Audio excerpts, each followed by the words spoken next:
vous laisse du coup commencer avec le premier use case que vous Ouais. souhaitez nous partager, Je puis je pense qu'on va, montrerai. ouais, on va te montrer deux projets. Ouais, Je pense que justement, les deux vont être un peu intéressants sur cette question de processus itératif. Et effectivement, comment on communique entre créa et dev. J'ai même envie de dire chef de projet parce qu'en fait, sur des phases de jeu et d'interaction, tout le monde peut participer vu que c'est du jeu. ouais. Tu prends le mobile, tu prends ton ordi, chacun des ordis et des mobiles différents en plus. Et c'est vrai qu'à Merci Michel, en tout cas, tout le monde participe aux phases de test et ce, dès les premiers prototypes en fait. D'accord. Donc le premier projet, je vais mettre mon écran. Ok, donc MSI, en gros le projet, c'est MSI qui est venu nous voir. Tu veux peut-être expliquer plutôt, Tonio? Je te laisse. J'ai Allez, beaucoup parlé. allez. Du coup, c'est MSI qui est venu nous voir pour faire un jeu concours. Donc le but, c'est assez simple. On se connecte, on donne nos profils de joueurs. Moi, je suis plutôt RPG, voilà, je joue plutôt 10, 15 heures par jour, etc. Et ça va nous matcher avec un autre joueur. Et ensemble, il va falloir réaliser le plus grand score possible sur 4 mini-jeux, 5 mini-jeux à la suite. Ok. Ouais, 5. 5 mini-jeux. Et en fonction du score total obtenu avec son mate, du coup, tu vas avoir le droit de participer pour gagner soit un petit lot, un plus gros lot ou un lot vraiment cool. Ok. Alors, je vais Donc essayer de voilà, le dessiner un mini-jeu, en cercle. fait, Je te cache pas que je suis un peu un galérien. Oh là là là là là là. On ça, dirait plus une patate en vrai. tu, Tu vas perdre. 69%. Ouais, mais c'est mon Tu record. peux en faire c'est- plusieurs. Hein, tu peux en faire. tu ne pourras pas gagner l'unité Tu centrale. peux en je faire pense. plusieurs. Ah, et du coup, il faisait vraiment gagner quelque chose en fait. Ouais, Ah ouais, bah oui, oui, oui. carrément. Ok. Donc voilà, en gros, c'est des jeux qui sont, tu vois, très arcade, presque un peu test de QI sur les bords, quoi. Ok. Ben, moi, c'est pas très élevé visiblement. Tu peux en faire plusieurs. Hein. Ok. Alors, en fait, après, il y a une autre. Ah, il faut que je fasse tourner. Ah ouais. Et pareil, ça. C'est plus compliqué sur desktop. C'est vraiment celui-là, faut y aller, quoi. Eh, pourtant, j'ai une bonne souris, mais je galère un poil. Ouais, je dois. Je Faut vais voir. prendre le coup de main. Faut prendre le coup de main. Ouais, Tu sais que tu vas faire perdre des gens en plus. Hein. Pourquoi? Ah, parce que je suis associé à quelqu'un en fait, c'est ça? Eh oui. Ah, pauvre Cyril. Bon, c'est pas grave. C'est pas grave. Allez, je te laisse continuer du coup la petite description.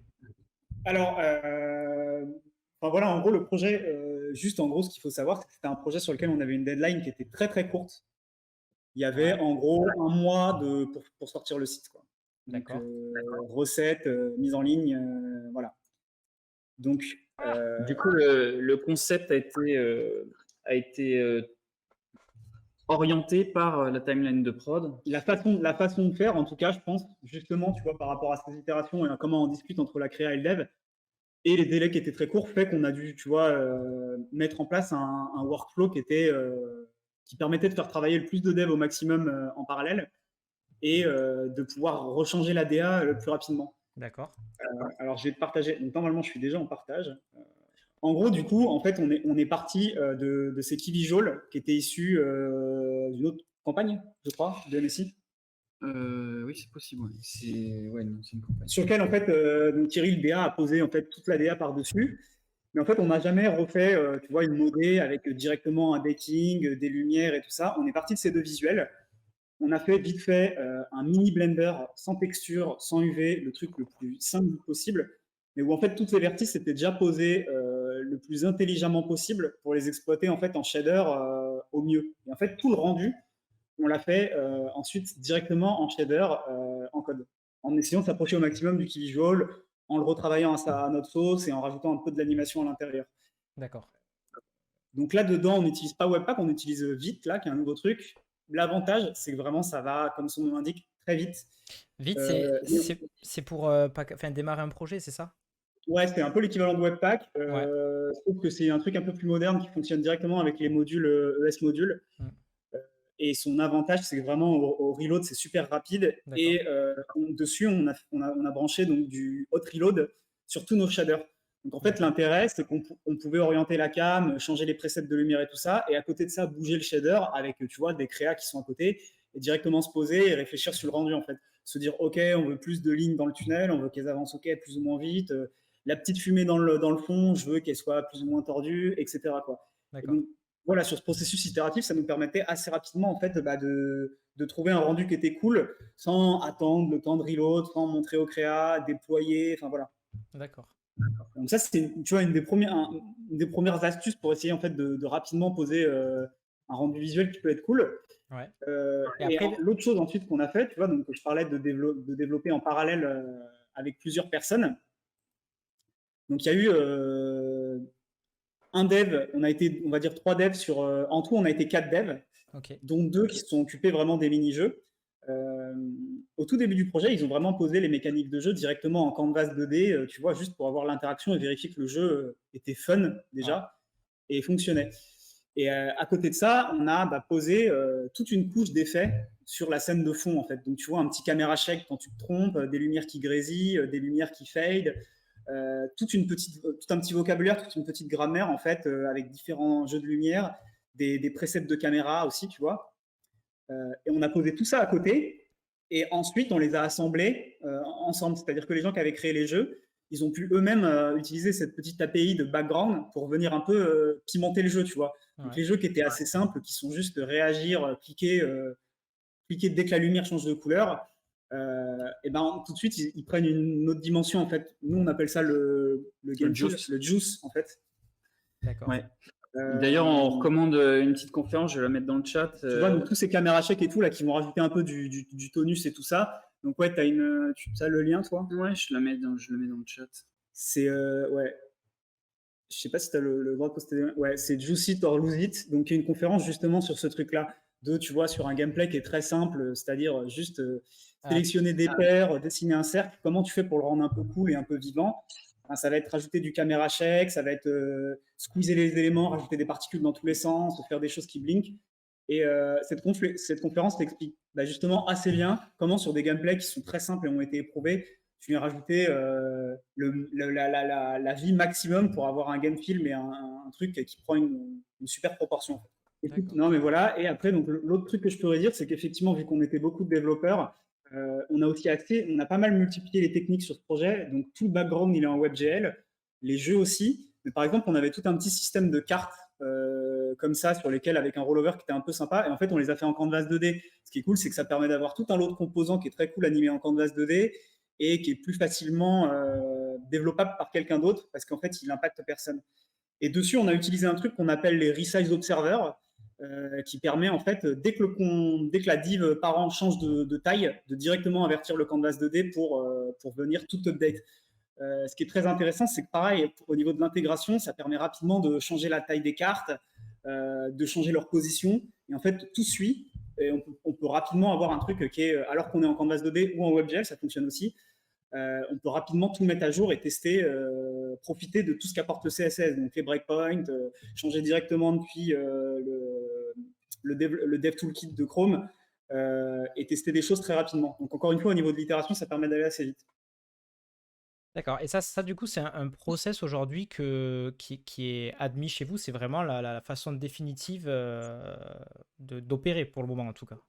En gros, par exemple, sur ce projet-là, c'est effectivement, vu que le délai était très court, c'est vrai que tout est plus passé du côté dev sur l'itération. C'est pas toujours le cas. Le projet qu'on va montrer tout à l'heure, par exemple, qui a eu une timeline de production qui est beaucoup plus longue, il a une forme qui est assez plus classique, justement.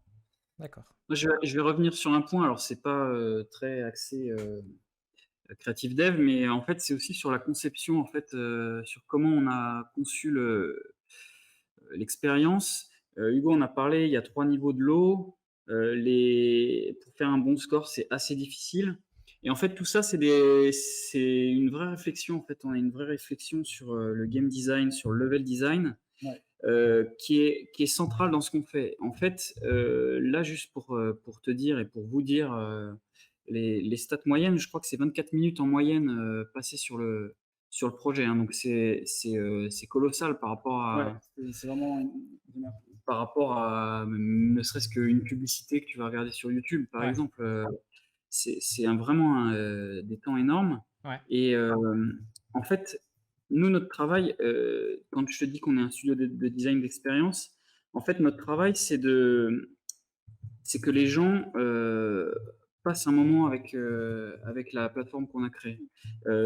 On ne maîtrise pas les flux entrants, mais par contre, on maîtrise, quand les gens sont là, on maîtrise combien de temps ils restent dessus. Alors, on ne maîtrise pas, on ne dit pas combien de temps ils vont passer, mais en tout cas, en fonction de la qualité de ce qu'on fournit et de la façon et de la cible qu'on a, on peut, on structure les expériences pour que, les gens prennent du plaisir, et quelque chose qui leur est servi, qui est ce qu'ils ont besoin, de voir à ce moment-là. Ouais, C'est vraiment une façon de réfléchir qui est assez récente. En fait, on a commencé à orienter, Merci Michel, vers la gamification en 2017. d'accord. Heu, on faisait beaucoup d'expériences interactives, mais en 2017, on a décidé qu'on allait passer sur vraiment des interactions qui viennent du jeu, qu'on allait, disons, expliquer aux clients pourquoi il faut, aller vers ce type, de plateforme.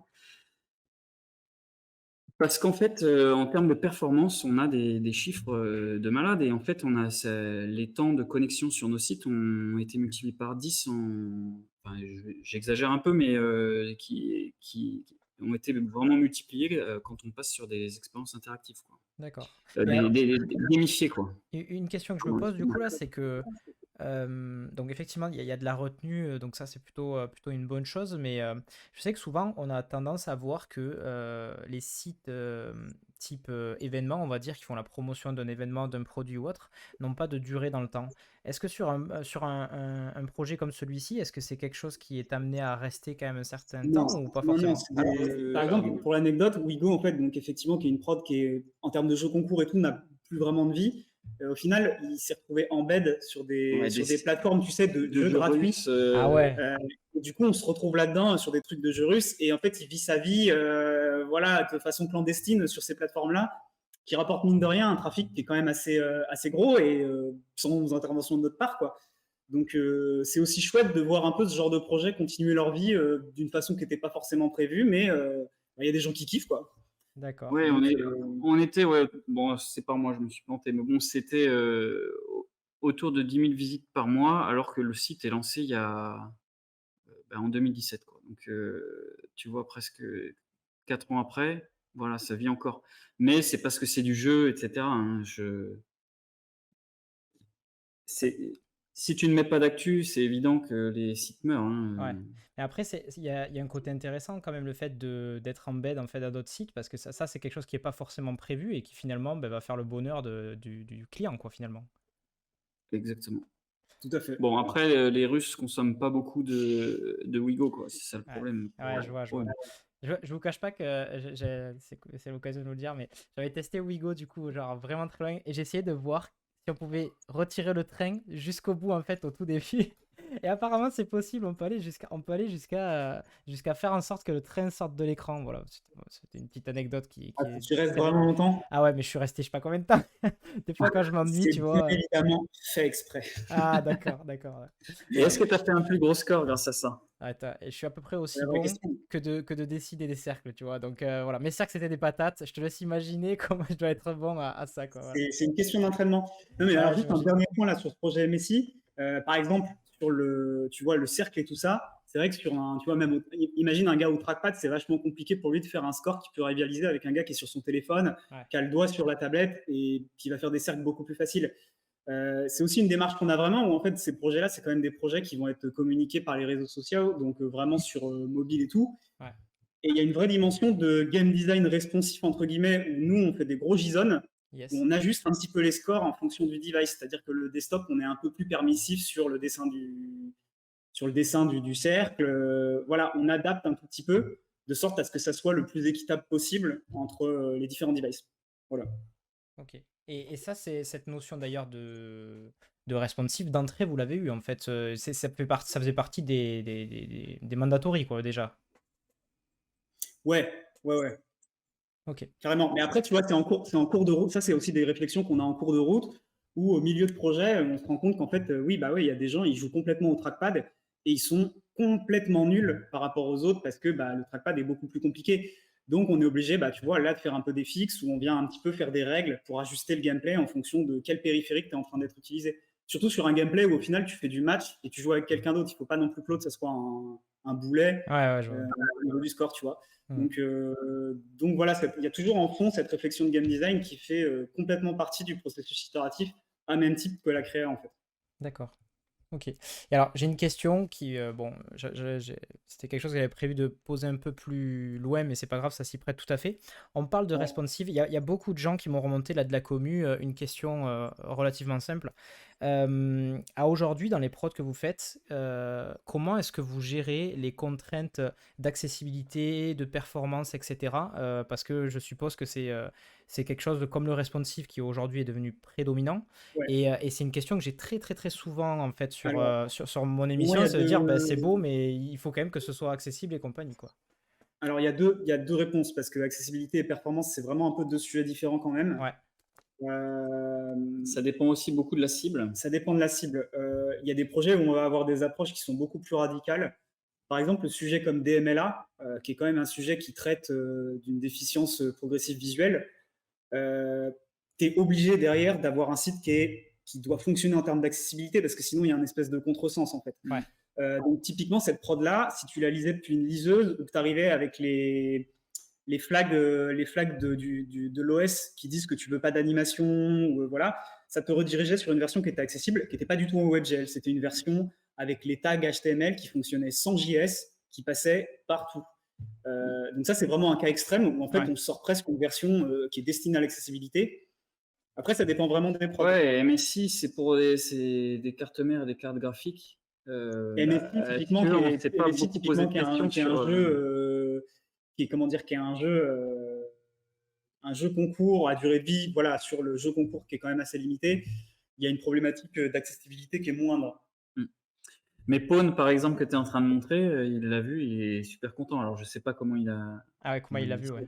il est dessus, mais en tout cas, il est Ouais. super content, quoi. Alors, Et après, malheureusement, donc, sur le. juste pour faire un petit résumé là, du site, parce que bon, j'ai essayé d'activer ma caméra, mais je pense que comme je suis en stream, je ne peux pas la mettre. Donc, le pitch un peu du site là, c'est qu'en fait, la caméra que vous mettez en place permet de traquer en fait votre regard finalement.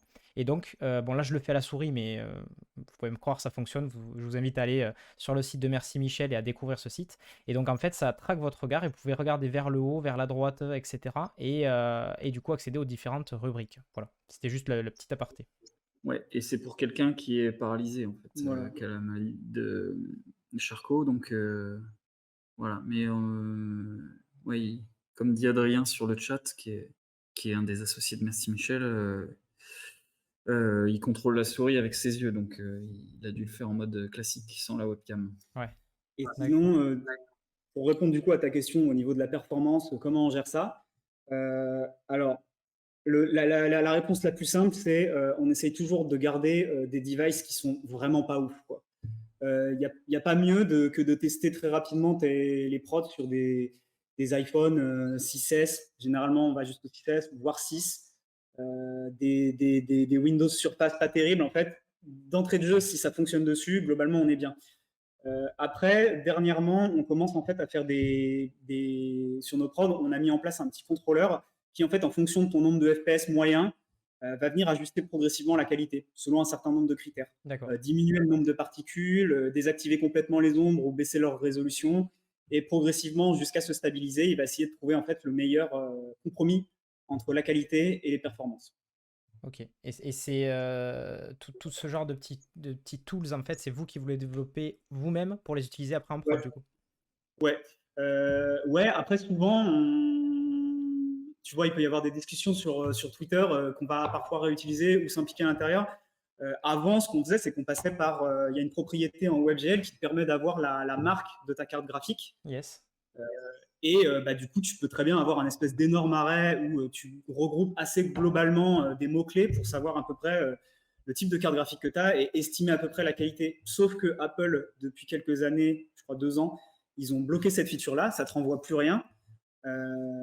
Donc en fait, c'est pas si safe que ça. Et à l'époque, il y avait un truc qui s'appelait GPU Detect, je crois, Ouais. sur GitHub, qui est très très bien, qui faisait justement à peu près ce qu'on faisait aussi nous de notre côté. et qui maintenant ont été, comme nous, obligés de rajouter une petite option de benchmark qui va très rapidement lancer des méthodes un peu lourdes et tout ça pour vérifier où tu te situes en termes de CPU et de GPU et te donner un indicateur de qualité que toi, après, tu utilises comme tu veux dans ton application. Donc, D'accord. effectivement, nous, on utilise des solutions perso, mais il y a GPU-Detect sur GitHub, qui est une super lib qui fait un peu ça, justement. D'accord. Après, de toute façon, de mémoire, enfin, de façon globale, moi je dirais le côté, enfin, le côté créa, enfin, web créatif de façon générale, j'ai l'impression que souvent tu as quand même beaucoup de. Tu vas à tâtonnement, beaucoup de choses où tu n'es pas forcément sûr parce que tu es quand même, je dirais, 10 ans ou 15 ans en avance sur la moyenne des sites, hein, sans être condescendant, mais c'est vrai, vous exploitez en fait toutes les technos dans les moindres recoins et des choses qui sont pas forcément très mainstream. Et on en arrive à des choses comme Active Theory dont on parlait, qui ont eux leur propre framework aussi. Je sais pas d'ailleurs si vous c'est le cas. Est-ce, Ouais. est-ce que vous utilisez des choses peu de vous, enfin développées par vous-même ou est-ce que. Beaucoup, beaucoup, beaucoup moins. En fait, après, Activité, je pense qu'ils sont plus nombreux que nous. Il y a des gens qui sont presque aussi à temps plein, Ouais, entre guillemets, hein, sur leur tooling. Nous, on ne peut pas trop se le permettre. On est vraiment très orienté TreeJS. Après, On développe quand même des outils qui sont voilà, internes et qui vont. ça va plus être sur des petits tools, des petits utilitaires, tu vois, qu'on va réutiliser de projet en projet. ok. Mais on n'a pas une grosse lib de rendu comme le fork de Tree de Activité, Ouais. quoi. Ouais, Ou leur moteur Hydra, par exemple. On n'a pas du ouais. tout ce genre de choses qui demandent un énorme temps d'investissement en fait pour le maintenir à jour. Et Ouais, en Après, fait, nous, si. c'est plutôt une librairie de choses qu'on réutilise sur la durée, quoi, ouais, c'est et plein qu'on de fait petits évoluer, composants, quoi. Ouais. des petits contrôleurs, tu vois. Voilà. Un peu à la Matt Delorier, je sais qu'il fait beaucoup ça aussi. Genre, Ouais, tous ces canvas et tout. Tu vas sur NPM, il a je sais pas combien de libs différentes, des trucs assez fous, quoi. D'accord, d'accord. Ouais, ouais, ouais. après, comme tu dis, c'est pas la même. Disons que quand déjà tu as la possibilité de mettre des gens à temps plein sur ce type d'outils, bon, c'est une autre envergure, quoi. Ouais. Donc voilà. Mais c'est intéressant parce que, en fait, la question qui était un peu cachée derrière tout ça, c'est que. En fait, c'est vrai que TreeJS, on a tendance au début à se dire, non, je vais plutôt partir sur du full natif, et puis bon, après, tu te pètes les dents parce que tu vois qu'en gros, pour faire un Bien sûr. triangle, tu as je sais pas combien de code. Et du coup, bah, des fois, TreeJS peut passer un peu pour quelque chose d'un peu pour les débutants. Et en fait, en réalité, pas du tout. Donc, voyez du coup que Merci Michel utilise ce type de techno en le poussant très, très certainement à des niveaux que nous, simples mortels, ne connaissons pas encore. Mais voilà, tout ça pour dire que vous pouvez faire énormément, énormément de choses, même avec ce type de techno. Après comment dire, en tant qu'indépendant et tout ça, je pense que c'est aussi super intéressant de s'intéresser au WebGL natif parce que c'est aussi des compétences que tu vas remettre en situation quand tu vas refaire du TreeJS en fait, où tu vas Ouais. avoir ce regard de WebGL natif et c'est aussi important, hein. Mais c'est vrai qu'effectivement, de façon pragmatique, c'est quand même beaucoup plus pratique pour nous d'utiliser TreeJS, quoi.